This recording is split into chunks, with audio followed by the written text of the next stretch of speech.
¿Me pueden decir un amén cuando lo tengan, hermanos? Y por favor le voy a pedir de que vamos a leer solo el primer versículo y se va a sentar y después vamos a leer muchos versículos. A la misma vez vamos a estar en Hebreos. Quizás después vamos a ir al libro de Hebreos. Vamos a comenzar en Levítico y después vamos a terminar en Hebreos. Así que si usted tiene un amigo, una amiga ahí cerca, tal vez le puede ayudar para que encuentre Levítico ahorita y encuentre Hebreos después. Hermanos, yo quiero hablar del día de la expiación. Cuando estaba orando sobre qué estudio bíblico dar este día, yo hago el calendario, ¿verdad?, de predicaciones en la iglesia. En mi calendario, el día de mañana y en el suyo aparece Yom Kippur, ¿verdad, hermanos? Entonces, cuando aparece Yom Kippur, yo me puse a pensar, bueno, qué bueno fuera a platicar de esto, predicar de esto en la iglesia. Y eso es lo que yo quiero que hablemos. El día de la expiación, eso significa lo que usted ve en su calendario como Yom Kippur, ¿verdad? La fiesta judía. Habló Jehová a Moisés después de la muerte de los dos hijos de Aarón. Y dijo así Dios, cuando se acercaron delante de Jehová y murieron. ¿Qué le parece? Oramos. Oremos que Dios nos hable, hermanos, que Dios nos ayude por medio de este estudio bíblico. Padre, oramos, Señor, de que usted hable a cada una de nuestras vidas esta noche, Señor. Padre, queremos aprender de su palabra porque es a eso lo que venimos, Señor. Este es un día de estudio bíblico. Es un día muy importante, Señor, donde la iglesia viene a aprender de su palabra. Siempre venimos a aprender de ella, Señor. El día de hoy quizás con un poco de más detalle, Padre. Yo clamo que usted nos ayude, que usted nos instruya, que su Espíritu Santo nos ilumine. En el nombre de Jesús, amén y amén. Puede sentarse con su Biblia abierta. Esta pantalla lastimosamente no está funcionando, hermanos. No sabemos qué está pasando, pero esta sí. Así que es muy importante que mire hacia acá porque voy a poner una imagen. Yo quisiera que nuestra hermana ponga una imagen del tabernáculo. Y este tabernáculo, hermanos, es muy importante dentro de la Biblia. Ahora usted lo puede ver ahí, ¿verdad? Y lo que usted ve en esta parte, hermanos, ya que hoy es nuestro estudio bíblico, es el lugar santo. Y luego hay una cortina semejante a estas cortinas que están acá. Gracias, hermana. Está esa cortina y ahí, ¿verdad?, está abierta solo para mostrarnos lo que está atrás. Nadie podía ver lo que estaba atrás, excepto una vez al año el sumo sacerdote. Y allá atrás está el arca del pacto, hermanos. Ahí está el candelabro, ¿verdad? La mesa con el pan de propiciación, hermanos. Y es muy importante esto para lo que nosotros vamos a estudiar, hermanos, en este momento. Ahora, hermanos, en el Antiguo Testamento, el antiguo pacto que Dios hizo con Israel, Dios los mandó a que construyeran este tabernáculo. Dios los mandó, Dios les da, si usted ha leído en el libro de Éxodo, yo sé que cuesta entenderlo porque da una descripción exacta a Dios.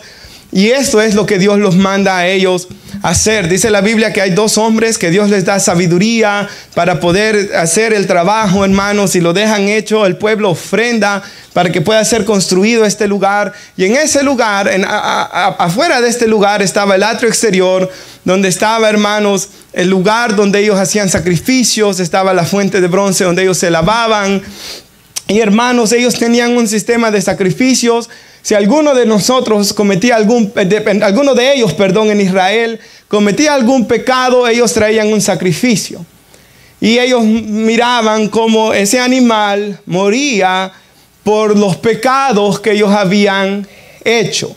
Durante todo el año, el pueblo siempre traía sacrificios. Y luego, hermanos, de esos sacrificios, la mejor parte era quemada para Dios. Una parte era para los sacerdotes. Otra parte era para aquellos que llevaban el sacrificio, para que comieran de él. Y de esta manera, hermanos, siempre que ellos pecaban, ellos sabían que iba a haber un sacrificio de sangre, que iba a morir un animal inocente por el pecado de ellos. Y todos estos sacrificios eran simbólicos del sacrificio que un día Jesús iba a hacer en la cruz del Calvario. Y si bien todos los días habían sacrificios, había un día en el año, que es el día de mañana, ¿verdad? El día de Yom Kippur, que era el día más importante en el calendario judío, era el día más santo, era el único día de que la ley lo demandaba ayunar. que todo hombre en Israel, toda persona en Israel, toda mujer en Israel tenía que afligir su alma en ayuno, porque era un día muy importante, el día más importante del año, el día de que el sumo sacerdote iba a entrar en ese velo al lugar santísimo para ofrecer expiación, y voy a explicar qué es eso, por el pueblo, por los pecados que cometieron en todo el año. Y si va al versículo 1 conmigo, habló Jehová a Moisés después de la muerte de los 2 hijos de Aarón, cuando se acercaron delante de Jehová y murieron. ¿Se recuerdan esto ustedes, verdad, hermanos? Un poquito adelante en Levítico sucedió esto. Dios les dijo a los sacerdotes que como la presencia de Dios es santa y el hombre tiene pecado, que tenían que acercarse a Dios solo por medio de sacrificios y solamente obedeciendo la forma como Dios dijo que se podían acercar a Él. Pero los 2 hijos de Aarón, Nadab y Abiú, vinieron y dijeron, vamos a acercarnos a Dios de una manera diferente. No vamos a hacerlo como Dios dijo. Y Dios les dijo, si me desobedecen y se acercan a mí de otra manera, van a morir, les dijo Dios de antemano. Es como que yo les diga, si pasan por esa puerta van a morir, y alguien viene y lo hace, ¿verdad? Eso fue lo que hicieron Nadab y Abiú. Vinieron y torcieron las palabras de Dios, por así decirlo. Ofrecieron un fuego extraño, dice la Biblia. No sabemos exactamente cómo fue, nadie sabe. Quizás fue de una manera pagana que ellos se acercaron a Dios, sin lugar a dudas, porque no lo hicieron como Dios lo mandó que lo hicieran. Y cuando ellos ofrecen ese fuego, Dios agarra el fuego y se los tira encima y se queman. Y ellos mueren por su pecado. Entonces Dios dice en el versículo 2, después de que sucedió esto, que Jehová dijo a Moisés, di a Aarón tu hermano, que no en todo tiempo entre en el santuario detrás del velo, que es lo que vemos ahí, delante del propiciatorio que está ahí sobre el arca. No, mantenga la imagen, hermana, por favor, gracias. Que está sobre el arca para que no muera, dice. Porque yo apareceré en la nube sobre el propiciatorio. Ahora, esto era muy importante, hermanos. Y por eso en esta imagen usted ve, hermanos, como esa nube, como ese humo que estaba encima de el propiciatorio, que era la parte de arriba, hermanos, del arca del pacto. En ese lugar, hermanos, habitaba la presencia de Dios, la plena presencia de Dios. Y ese velo simbolizaba de que el hombre no podía acercarse ahí. El hombre no podía, hermanos, venir y acercarse a ese lugar por causa de su pecado. Esto es muy importante. Más adelante vamos a ver, hermanos, que hoy sí nos podemos acercar gracias a la sangre de Jesús. Hermana, ¿puede poner en las pantallas Hebreos 9, por favor? Y después que leamos Hebreos 9, versículos 2 al 7, tal vez puede poner nuevamente la imagen. Sí, gracias, hermana. Ahora Hebreos capítulo 9, por favor, versículo 2 en adelante.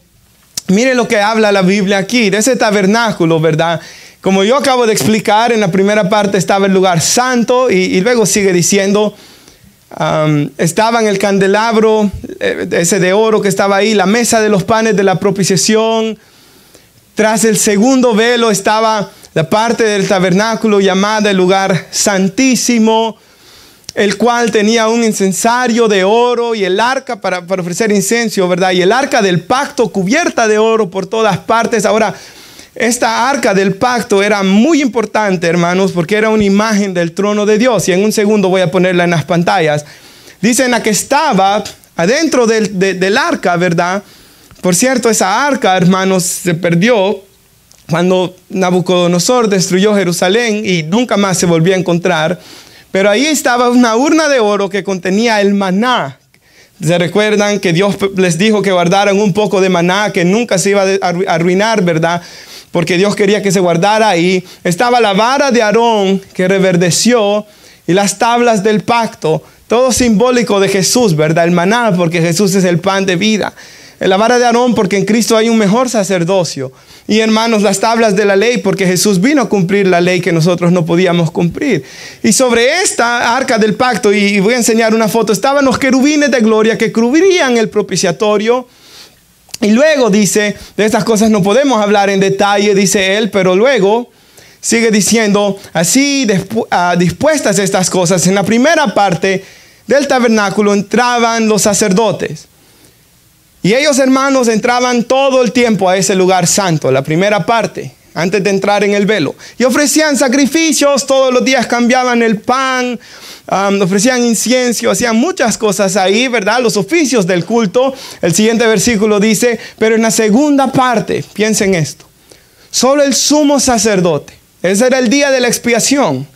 Ahora usted preguntará, ¿qué va a suceder mañana? Porque mi esposa trabaja por una señora que es judía ortodoxa.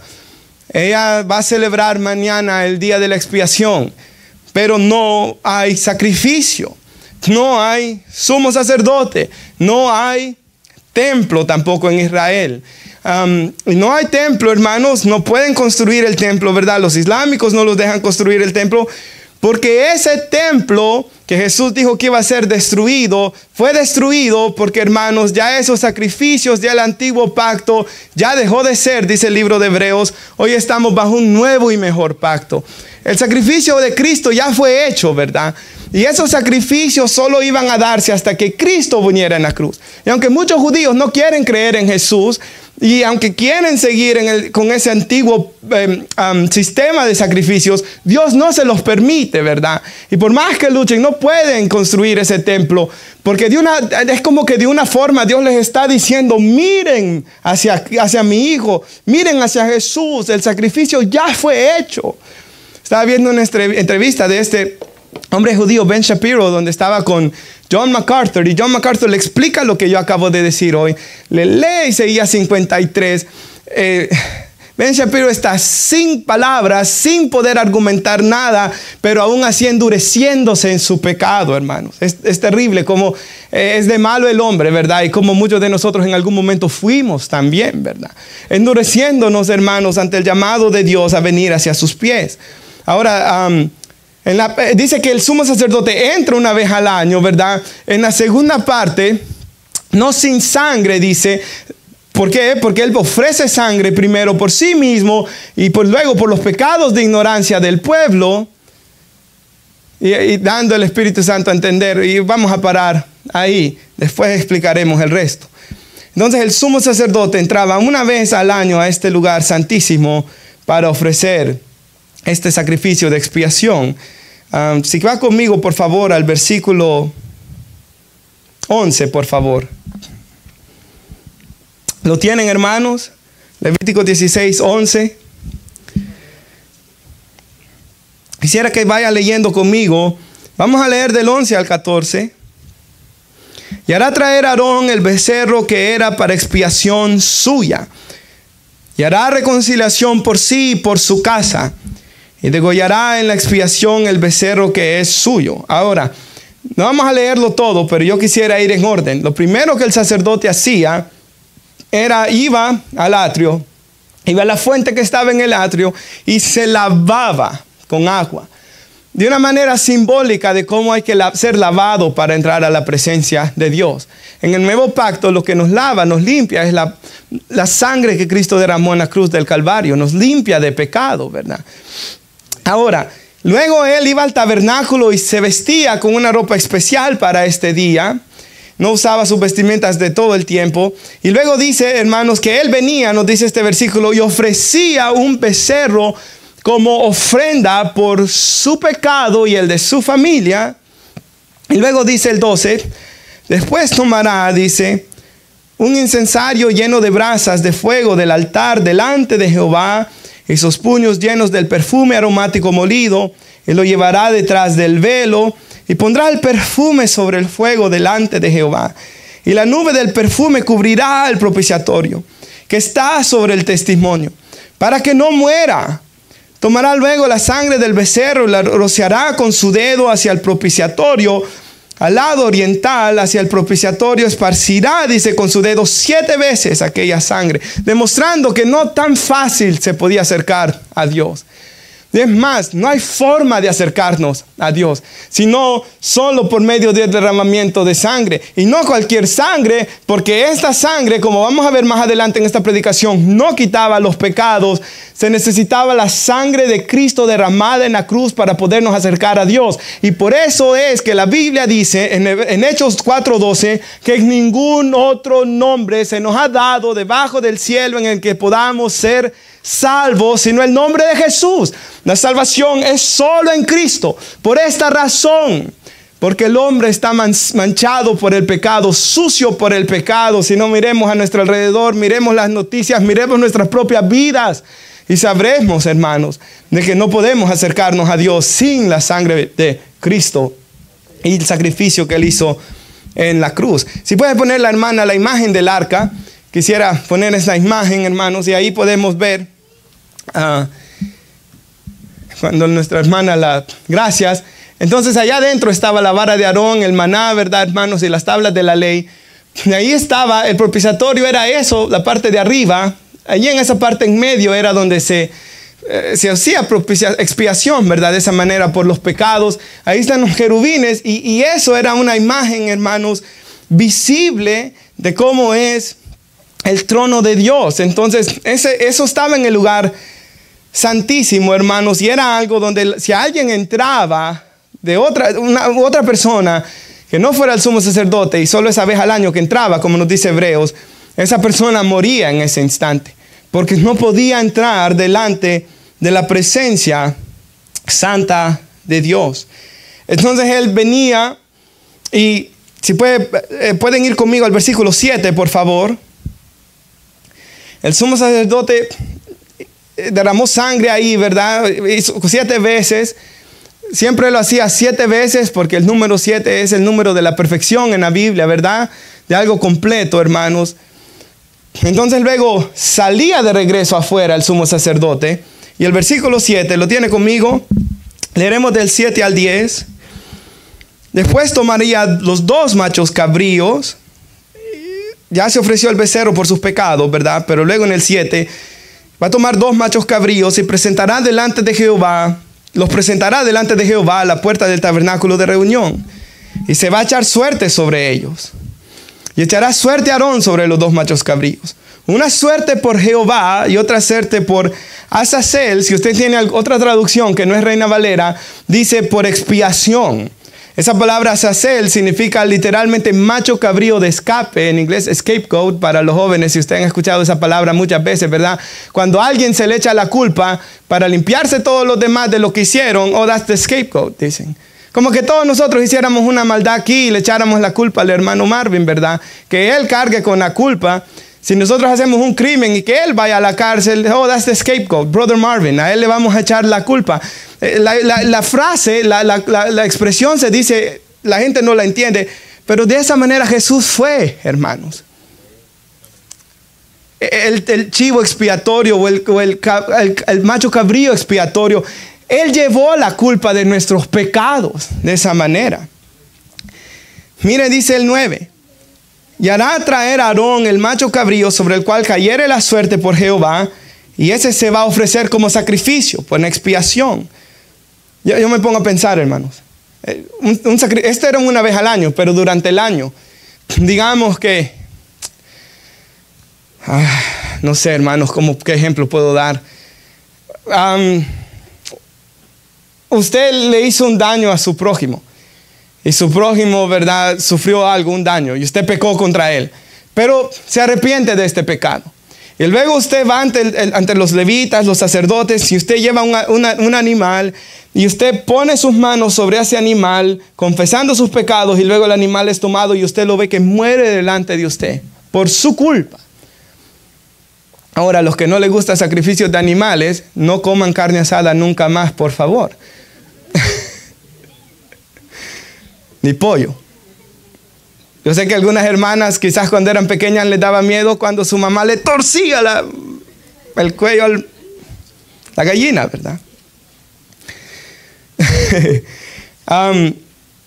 Nos quedamos en el 9, ¿verdad?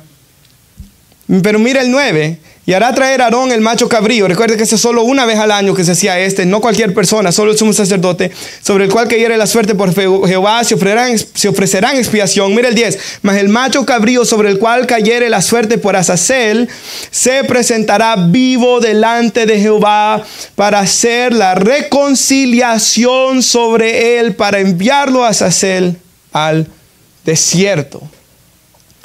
Y este era enviado al desierto. Entonces el sumo sacerdote salía otra vez al atrio, echaba suerte sobre los dos machos cabríos, se hacía la diferencia entre los dos, y luego que él ofrecía ese sacrificio, ¿verdad? Uno de los dos, sobre el que se ofrecía el sacrificio, otra vez entraba al lugar santísimo. Esta era la segunda vez. Entraba tras el velo, llegaba al propiciatorio 7 veces otra vez con la sangre de este macho cabrío para perdonar los pecados por ignorancia, como nos decía Hebreos, del pueblo. David decía: Señor, líbrame de los pecados que me son ocultos. No sé si a usted le ha pasado, a mí me ha pasado, que a veces está hablando con alguien que piensa que no está haciendo nada malo, pero usted sabe que está haciendo algo malo. Alguien no cristiano, a veces hasta personas cristianas, a veces quizás a usted y a mí nos ha pasado, como decía David: líbrame de aquellos pecados que me son ocultos.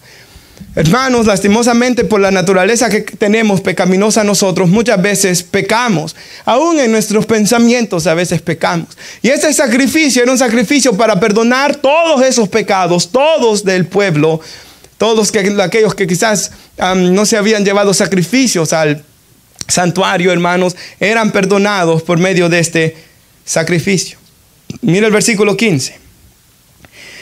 Lo tiene, hermanos. Después degollará el macho cabrío en expiación por el pecado del pueblo y llevará la sangre detrás del velo, lo que acabo de decir, y hará de la sangre como hizo con la sangre del becerro y la esparcirá sobre el propiciatorio delante del propiciatorio. Esto es muy importante por lo que vamos a leer en Hebreos después. Por eso estoy explicando toda esta ceremonia. Nuevamente, hermanos, los judíos hacían esto, pero después que Jesús murió, ¿verdad? Jesús dijo que el templo iba a ser destruido. Fue destruido, ellos ya no lo pueden hacer. Pero hermanos, hasta el día de hoy ellos solo recuerdan esas fiestas, ¿verdad? El día de mañana me imagino que van a ayunar, hermanos. Sí van a ayunar, ya me acordé de que mi esposa dijo que su jefa le dijo que iban a ayunar. Pero hermanos, hay que orar por esta gente, ¿verdad? Para que Dios abra sus ojos. Y hay muchos judíos que creen en el Señor Jesucristo, ¿verdad? Es igual que todos los países, hermanos. Por ejemplo, podemos tomar un país, no sé, hermanos, Colombia. En Colombia hay un pueblo de Dios ahí, ¿verdad? Hay un remanente que cree en Dios. Y mientras el resto del país, no, aquí en Estados Unidos, aquí vemos un grupito, hay un remanente que cree en Dios, hermanos. Pero hay mucha gente que no. Y lo mismo está ocurriendo en Israel, ¿verdad? Versículo 29, por favor, hermanos. Ya casi vamos terminando en Levítico. El 29, lo tenemos, hermanos. Y dice: esto tendréis por estatuto perpetuo. En el mes séptimo del día del mes, los meses en ellos son un poco diferentes al de nosotros, pero la fiesta siempre cae entre finales de septiembre o mediados de octubre. Afligiréis vuestras almas en el ayuno, ¿verdad? Y ninguna obra haréis, ni el natural, ni el extranjero que mora entre vosotros, porque este es un día que se hará expiación por vosotros y seréis limpios de todos vuestros pecados delante de Jehová. Día de reposo es para vosotros y afligiréis vuestras almas. Es estatuto perpetuo. Muy importante, hermanos. Ese día eran quitados los pecados de Israel de todo el año. ¿Y por qué era ese día? ¿Por qué en un día? Porque la Biblia dice, hay una profecía, que en un día Jehová quitaría el pecado de todo el mundo. Ese día era simbólico, hermanos, del día en que Jesús iba a morir en la cruz del Calvario, haciendo expiación por su pueblo, perdonando nuestros pecados y quitándolos de en medio de nosotros. El versículo 27 es el último que vamos a leer aquí. Es muy interesante. ¿Lo tienen, hermanos? Y miren lo que hacen con esos sacrificios. Ahora, yo no he explicado todo lo que hace ese día, ¿verdad? Si usted quiere saber más de todo lo que se hace, pero lo más importante sí lo estoy explicando. Lo puede estudiar en su casa después. Pero dice, y sacarán fuera del campamento. Eso es tan importante, hermanos.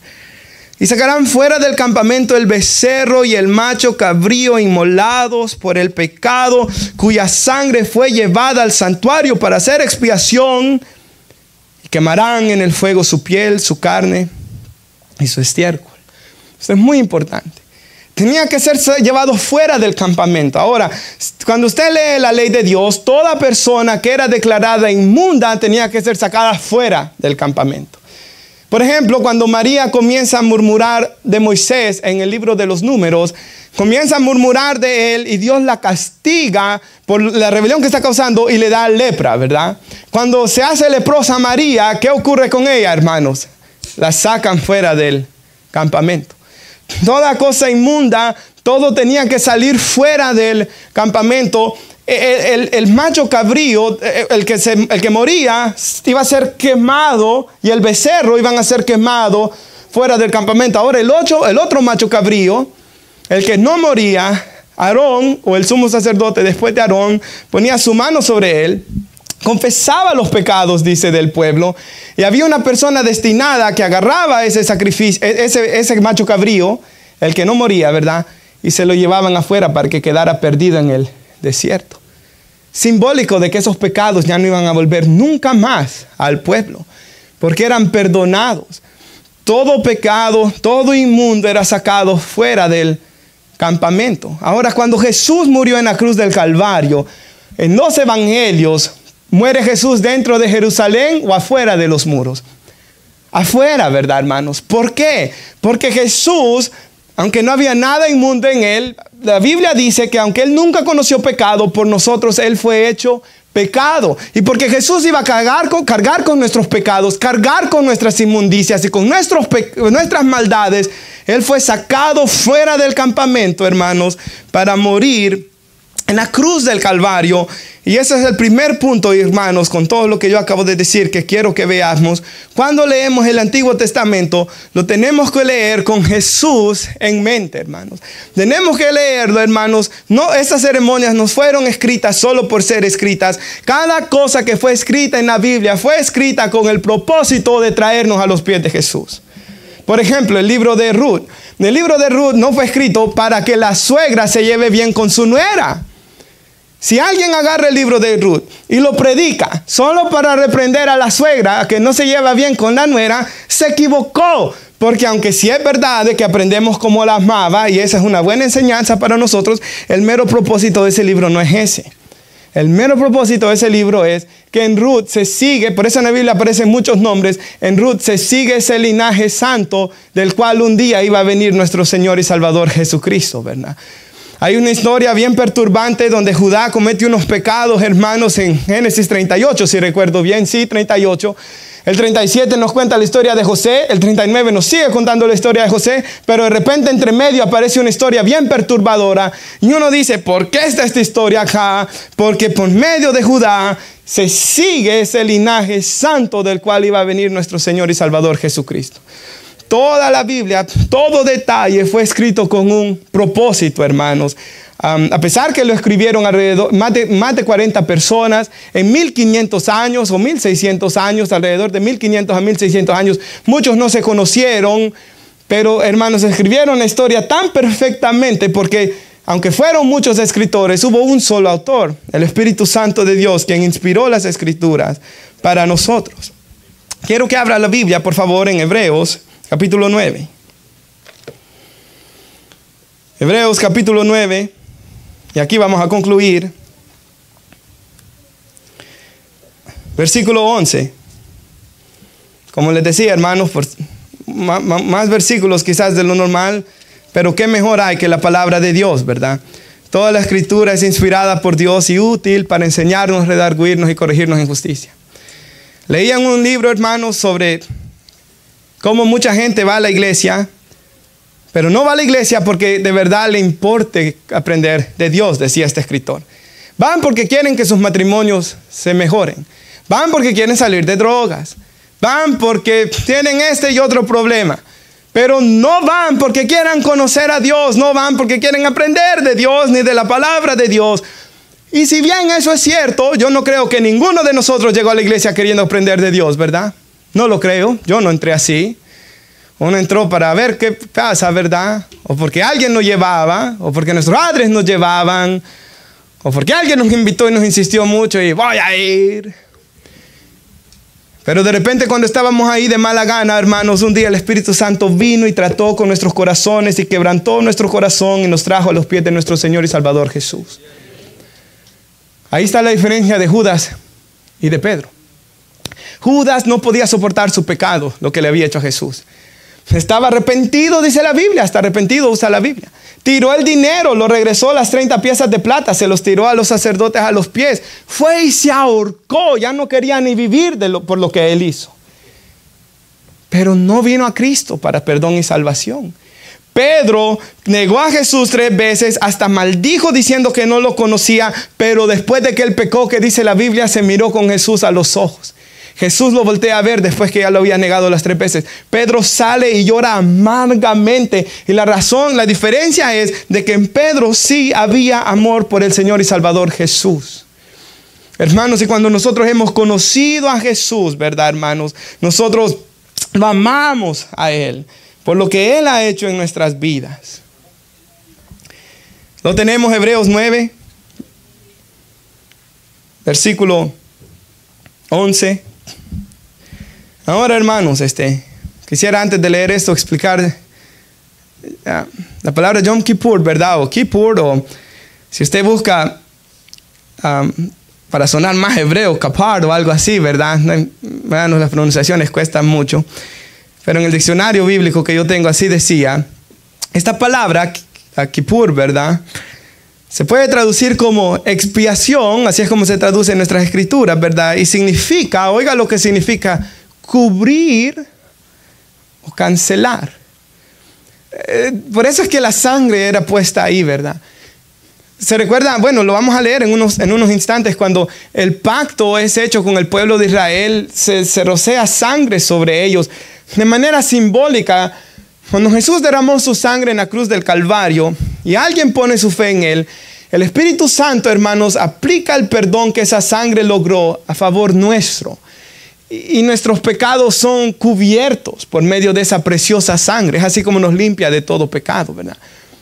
Ya Dios no mira a Henry Jiménez, ¿verdad? Y todo lo que Henry Jiménez hizo antes. Oh, Dios mira a la sangre de Cristo cubriendo a Henry Jiménez. Y de esa manera Henry Jiménez puede ser limpio de todos sus pecados, ¿verdad, hermanos? Y qué privilegio más grande es ese. Por eso es que el Evangelio tiene las buenas noticias de que no importa qué pecado, qué vida, qué cosas una persona haya hecho, esa sangre que Cristo derramó en la cruz del Calvario nos da ese perdón. Tenemos el versículo 11, dice la palabra de Dios, pero estando ya presente Cristo, y Jesús, mire, es nuestro nuevo sumo sacerdote de los bienes venideros, por el más amplio y más perfecto tabernáculo, no hecho de manos, es decir, no de esta creación. Entonces, este tabernáculo era solo simbólico, visible de lo que está en el cielo, hermanos. En el cielo está el trono de Dios y están los querubines de gloria ahí. Y en el cielo, Jesús entró, hermanos, como vamos a leer aquí. Y no me quiero ir adelantando porque prefiero que lo leamos. Jesús no entró a ese tabernáculo. Él entró al cielo mismo. Miren lo que dice el versículo 12. Y no por sangre de machos cabríos ni de becerros, como lo que acabamos de leer el día de la expiación, ¿verdad? No era ese macho cabrío, hermanos. Jesús no derramó sangre de un becerro, sino su propia sangre. Él entró una vez para siempre en el lugar santísimo, en el cielo. Jesús entra, así como ese sacerdote entraba con esa sangre para pedir perdón de los pecados. Jesús, hermanos, después que murió en la cruz del Calvario y resucitó, fue a ese lugar con su sangre. Y fue derramada ahí en ese sentido simbólico para dar expiación, perdón, cubrir los pecados de todos los que creemos en Él. Por ejemplo, yo siempre no entendía cuando yo leí esto, ¿por qué cuando Jesús resucita y María Magdalena quiere acercarse a Él, ¿qué le dice Jesús? No me toques, porque aún no he subido al Padre. Y entonces yo comencé, ¿verdad? ¿Cómo que no ha subido al Padre? Decía yo. Si al ladrón le dijo, de cierto te digo, hoy estarás conmigo en el paraíso. Pero hermanos, lo que sucedió es que recuerde que Jesús, la Biblia dice que Él tiene una naturaleza divina, ¿verdad? Verdaderamente Dios, Él es Dios, Él tiene esa naturaleza divina. Pero en Jesús también había una naturaleza humana. Él es verdaderamente hombre, ¿verdad, hermanos? Eternamente por siempre ha existido lo divino, pero hermanos, cuando Él se encarnó, Él agarró una naturaleza humana, y en Jesús estaban estas dos naturalezas sin mezcla. Hermanos, estaban las dos naturalezas, habitaban en la persona de Jesús, sin mezclarse. Esto es muy importante. Cuando Jesús murió en la cruz del Calvario, lo que murió fue la humanidad de Jesús, ¿verdad? Sigamos con la ilustración. La humanidad de Jesús queda en el sepulcro. Ahí estaba el cuerpo. La naturaleza divina de Jesús, ¿verdad? Como dijo al Padre, en tus manos encomiendo mi espíritu. Es omnisciente, regresa a tener comunión con el Padre. Pero cuando Jesús resucita de entre los muertos, resucita su cuerpo, glorificado, dice la Escritura, pero seguía siendo su cuerpo, y resucita, y por eso le dice a María Magdalena que no lo tocase, y Jesús sube, hermanos, al lugar santísimo con su cuerpo, siendo su cuerpo el sacrificio perfecto, hermanos. Y mire lo que dice el versículo 13. Leamos otra vez el final del 12 mejor. Entró una vez, lo tenemos para siempre en el lugar santísimo, habiendo obtenido eterna redención. Ustedes saben cuánto me encantan esos versículos que voy a leer ahorita, el 13 y el 14. Porque si la sangre de los toros, hablando de los sacrificios, de los machos cabríos y las cenizas de la becerra, rociados a los inmundos traían estos sacrificios y eran aceptados dentro del pueblo de Dios, santificaban para la purificación de la carne, el 14, cuanto más la sangre de Cristo, el cual mediante el Espíritu Eterno se ofreció a sí mismo sin mancha a Dios, limpiará nuestras conciencias de obras muertas para que sirvamos al Dios vivo. Hermanos, yo siempre digo, no podemos servir a Dios con una mente sucia, con una conciencia sucia, siendo acusados por nuestros pecados. Porque una persona que se siente acusada por sus pecados es infeliz y no hay paz. Y por eso usted encuentra tantas personas hoy en día, ¿verdad, hermanos? Tan frustradas, tan llenos de ansiedad, tomando medicamentos. Y lo feo, porque yo he trabajado con personas que toman medicamentos de la ansiedad, es que cada vez necesitan una dosis peor. Y cargan con toda esta culpa. Y quizás usted y yo recordamos cómo nos sentíamos antes de ser cristianos. Y la culpa horrible con la que cargábamos todos nuestros días. Pero esa sangre de Cristo limpia nuestras conciencias. Qué bonito es, hermanos, si usted y yo lo hemos experimentado, no solo una vez, muchas veces como cristiano, confesar nuestros pecados y sentir ese perdón de Dios. Esa limpieza de Dios. Quizás a veces hemos venido a la iglesia, ¿verdad? Sintiéndonos mal, alterados, preocupados. Le contestamos a nuestra esposa de una manera que no debíamos, pero venimos y oramos y confesamos nuestros pecados y sentimos que se renueva nuestra comunión con Dios. Todo esto es gracias a la sangre que Jesús derramó en la cruz del Calvario. Si va conmigo, hermanos, al versículo 22.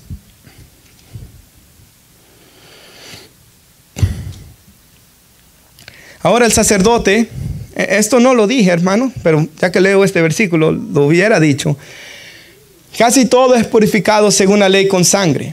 Y si usted lee el pasaje bíblico de Levítico 16, él después salía a derramar sangre por todo el lugar, ¿verdad? Gracias por la imagen nuevamente. Por todo el lugar santo él derramaba sangre para que todo fuera purificado, todo fuera reconciliado con Dios. Y dice el 22, y sin derramamiento de sangre no hay remisión, no hay perdón de pecados, dice otra traducción. 23, pues fue necesario que las figuras, usted ha escuchado de tipología, ¿verdad?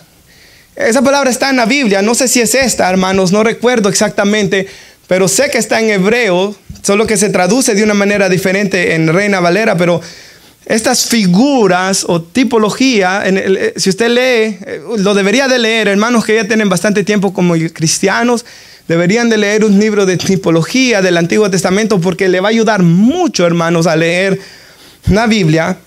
Pero estas cosas que acabamos de leer, el tabernáculo, el sumo sacerdote, los sacrificios, bueno, hasta Adán dice la Biblia, todas estas cosas son solo figuras de las cosas celestiales o tipos de Cristo. Fuesen de las cosas celestiales, dice, fuesen purificadas así. Pero las cosas celestiales mismas con mejores sacrificios que estos. Porque no entró Cristo, miren qué interesante esto, en el santuario hecho de mano a figura del verdadero.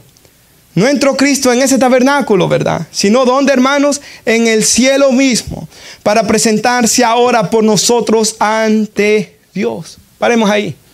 Creo que vale la pena mencionar algo aquí. Usted sabe que en Jesús habían los 3 oficios. Por favor, con voz fuerte y dura, por lo menos uno que me vaya diciendo cada persona, dígame los 3 oficios de Cristo. Las 3 oficinas, le dicen en inglés, offices de Cristo, los oficios de Cristo. Sacerdote, profeta, ¿alguien más que no sea nuestros hermanos? Y rey. Entonces Jesús es rey de reyes y señor de señores. Y los reyes del Antiguo Testamento, como David y todos ellos fallaron, pero eran tipos que apuntaban al rey perfecto que es Jesús.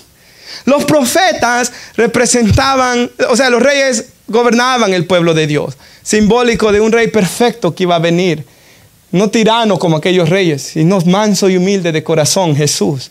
Luego estaban los profetas que ellos recibían la palabra de Dios y hablaban. Ellos representaban a Dios delante del pueblo y predicaban la palabra de Dios. Y eso es lo que hace Jesús, ¿verdad? Él vino a hablarnos y a revelarnos, hermanos, los misterios del reino de los cielos.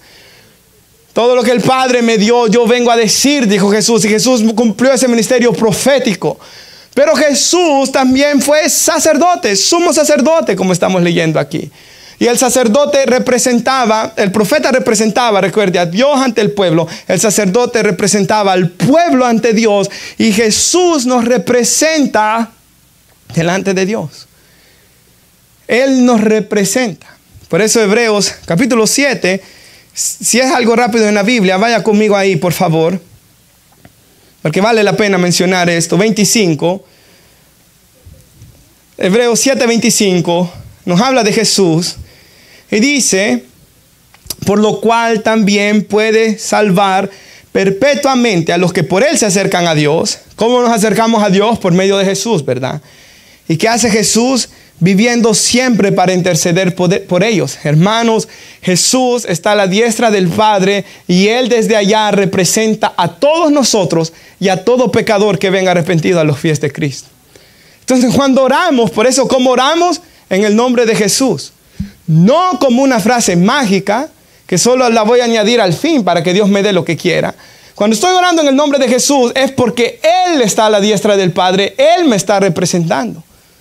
O sea, es como que yo diga, yo vengo en el nombre del presidente de Estados Unidos. Ya no estoy hablando en mi nombre, sino en lo que Él es, ¿verdad? Jesús, nosotros pedimos en el nombre de Jesús porque Él está a la diestra del Padre, hermanos.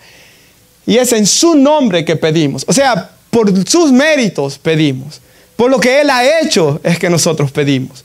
Cuando usted pide perdón, ¿verdad que no lo pide en sus méritos? Pues pide por lo que Jesús hizo en la cruz del Calvario.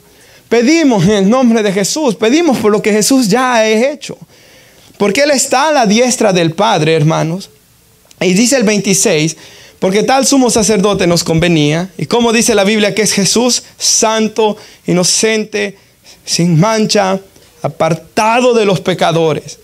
Y Él es hecho más sublime que los cielos. Y luego sigue diciendo que Jesús no necesita ofrecer sacrificios por sus pecados, porque Él es santo y perfecto, ¿verdad, hermanos? Regresemos, por favor, al capítulo 9, versículo 24. Jesús llega al cielo, Jesús llega a la presencia de Dios para presentarse ahora por nosotros ante Dios. No se le olvide eso, hermanos. Es como Él lo representa a usted y a mí.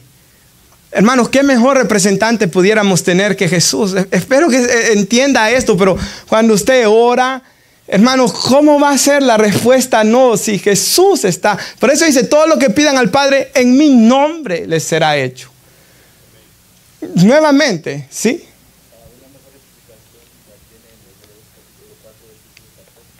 Amén, sí. Hebreos 4:14 habla de podernos acercar confiadamente al trono de la gracia. Eso es muy importante también. ¿Por qué? Porque el lugar santísimo, si usted se recuerda, no podían acercarse confiadamente. Solo una vez al año, solo el sumo sacerdote. Es más, si usted ha leído, hasta tenía como un lazo, ¿verdad? Amarrado aquí, por si él moría, para que nadie entrara ahí, sacarlo. Pero por lo que Cristo ha hecho en la cruz del Calvario, y en esto quiero ser muy cuidadoso, siempre guardando la misma reverencia, ¿verdad, hermanos? Porque Él sigue siendo santo, santo, santo. Y así lo vemos en la Escritura.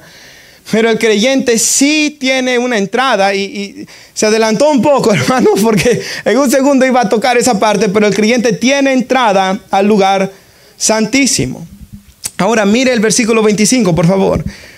No para ofrecerse muchas veces, como entra el sumo sacerdote en el lugar santísimo, cada año con sangre ajena. De otro modo le hubiera sido necesario padecer muchas veces desde el principio del mundo, pero ahora en la consumación de los siglos, el sacrificio fue una vez hecho para siempre, ¿verdad? Se presentó una vez para siempre por el sacrificio de sí mismo para quitar de en medio los pecados. Y aquí está el versículo famoso, ¿verdad? Y de la manera que está establecido para los hombres que mueran una sola vez y después un juicio, así también Cristo fue ofrecido una vez para llevar los pecados de muchos y aparecerá por segunda vez sin relación con el pecado para salvar a los que en Él esperan. Así como ese sacrificio de Cristo fue una vez, perfecto, también el hombre tiene solo una vida, ¿verdad, hermanos? Está establecido que muera una vez, después el juicio y presentarse delante de Dios. Y tiene dos opciones. Todos los que estamos aquí tenemos dos opciones, porque el juicio viene. Aún en las películas, en la gente, en los deportes, en las noticias se dice, todos tenemos una cita que nadie puede evitar. La muerte, dice la gente, ¿verdad? Es cierto. Excepto los que estén vivos o estemos vivos, si estamos vivos el día que Cristo venga, el resto, todas las personas vamos a morir, ¿verdad? Pero tenemos dos opciones. Y sí, todos vamos a presentarnos delante de Dios. O podemos ser juzgados sin ser cubiertos por la sangre de Cristo. O podemos pararnos ese día ahí cubiertos con la sangre de Cristo. Por eso es importante estar en Cristo, ¿verdad? Por eso es importante morir en Cristo. Por eso es importante que para nosotros el vivir sea Cristo y el morir sea una ganancia, ¿verdad, hermanos? Porque aquel día nos podemos presentar con Jesús como nuestro abogado defensor. Como su sangre habiendo sido derramada por nosotros en la cruz del Calvario. Como Jesús representándonos delante de Dios y dándonos nuestra entrada al cielo, ¿verdad? O puedo presentarme a ser juzgado por todos y cada uno de mis pecados. Porque aún dice la Biblia que por toda palabra ociosa que salga de nuestros labios daremos cuenta en aquel día. Si es por las palabras vamos a dar cuenta, ¿qué no será de los hechos? Hebreos 10, el final. La conclusión, 16, por favor. De manera breve, aquí hemos leído el Antiguo Testamento, hemos leído el día de la expiación, y luego hemos usado el Nuevo Testamento, donde ya nos explica cómo Cristo lo cumplió, ¿verdad, hermanos? Esto es muy importante. Ahora el versículo 16 se une a lo que decía nuestro hermano. Hebreos 10, 16, ¿lo tenemos, hermanos? Este es el pacto. Por eso es que en la Biblia tenemos la división del Antiguo Testamento y el Nuevo Testamento. La palabra berit, si recuerdo bien, testamento se puede traducir o pacto. Y aquí dice el nuevo pacto. Este es el pacto. Si usted quiere saber cuál es, tiene que leer todo el Nuevo Testamento, ¿verdad? El pacto que haré con ellos después de aquellos días, dice el Señor. Esto, por cierto, está escrito en Jeremías 31. Pondré mis leyes en sus corazones y en sus mentes las escribiré. Hermanos, esto es muy importante. Eso es cuando un cristiano nace de nuevo, ¿verdad? Tiene un corazón nuevo, dice la Biblia. Lo que yo decía hace un principio, no veníamos a la iglesia queriendo aprender de Dios, veníamos de mala gana quizá, veníamos a la fuerza, pero cuando ese milagro ocurrió, cambia la vida, ¿verdad? Y en mi caso, hermanos, era un joven de 16 años, en el caso de otros aquí ya tenían 30 y algo de años. Algunos más mayores aquí también vinieron a Cristo, ¿verdad? Y siendo mucho más mayores. Y quizás después de una vida de rechazar a Dios, de no querer oír de Dios, cuando este milagro ocurre, hermanos, nuestros afectos cambian y hoy queremos acercarnos a Dios. Dice el 17. El nuevo pacto es que Dios cambia el corazón y nunca más, hermanos, crea esto, nunca más me acordaré de sus pecados y transgresiones. Hermanos, nuevamente, una mente culpable, una conciencia culpable no puede servir a Dios, lo que decía Hebreos 9:14. Pero hermanos, cuando hemos creído en el Evangelio, mira el 18, pues donde hay remisión de estos, no hay más ofrenda por el pecado. Si usted ha venido a Cristo, si usted ha creído en Cristo, no hay más ofrenda que usted tenga que ofrecer por su pecado, porque la ofrenda perfecta ya fue ofrecida, que es la de Cristo Jesús, ¿verdad? 19, lo que decía el hermano. Así que hermanos, mire que tenemos nosotros, libertad para entrar en el lugar santísimo por la sangre de Jesucristo. Hace tiempo atrás, hermanos, yo estaba estudiando todo esto en un libro y de verdad, hermanos, como que por un segundo, porque hay que usar la imaginación cuando uno lee, ¿verdad? Me imaginé si yo fuera el sumo sacerdote, ese día fuera el más importante del año, más que mi cumpleaños, más que el cumpleaños de mis hijos, de mi esposa. Ese día fuera el más importante porque yo me presento delante de Dios, representando a todo el pueblo. Qué privilegio más grande tenía este hombre, hermanos. En algún libro, en cierta ocasión, leí de que cuando entraba al lugar santísimo, se derramaba la unción, porque él fungido con la unción sacerdotal, pero se derramaba la presencia de Dios de tal manera que comenzaba el sumo sacerdote a expresar alabanzas y adoración a Dios. Qué gozo más grande debe haber sido para él entrar a ese lugar santísimo, hermanos. En mi vida, y no lo digo esto porque quiera aparentar ser gran espiritual, hermanos. Dios sabe que no. Pero en mi vida los momentos de mayor felicidad han sido, hermanos, los que yo me he sentido más cerca de la presencia de Dios. Orar, cantar o hasta predicar. Porque aun cuando predico no siempre siento la misma unción, hermanos. Y a veces, quizás no es que yo trato de orar lo mismo todas las semanas, trato de esforzarme igual todas las semanas, pero hay ciertas ocasiones donde la presencia, la gracia de Dios se manifiesta de una manera especial. Siento más la ayuda de Dios, siento que las palabras fluyen de mis labios más. Y cuando me bajo de aquí, me bajo con gozo. Pero en otras ocasiones, cuando he predicado y me ha costado y he estado apagado espiritualmente, me bajo de aquí, no con ningún gozo, sino con una frustración o una tristeza, por así decirlo. Porque hermanos, el creyente que ha conocido estar en el lugar santísimo es ahí donde quiere estar. Porque ha conocido la presencia de Dios, ¿verdad? Y tenemos libertad, hermanos, piensen eso. Toda la persona que está aquí hoy, si pone su fe en Jesús y cree en Jesús, usted va a poder tener esa libertad para acercarse a Él. 20. Con el camino nuevo y vivo que Él nos abrió a través del velo, esto es de su carne. O sea, este tabernáculo, ese camino para hasta cruzar el velo, era simbólico de esa vida perfecta de Cristo que Él iba a vivir, caminar hasta el velo que simbolizaba la cruz y cómo Él iba a morir en la cruz. Por eso cuando Jesús murió, dice el Evangelio de Mateo, que el velo que estaba en el templo se rasga de arriba abajo, ¿verdad? Demostrando, hermanos, de que hoy las personas teníamos entrada al trono de la gracia. Y dice el 21, y teniendo un gran sumo sacerdote sobre la casa de Dios.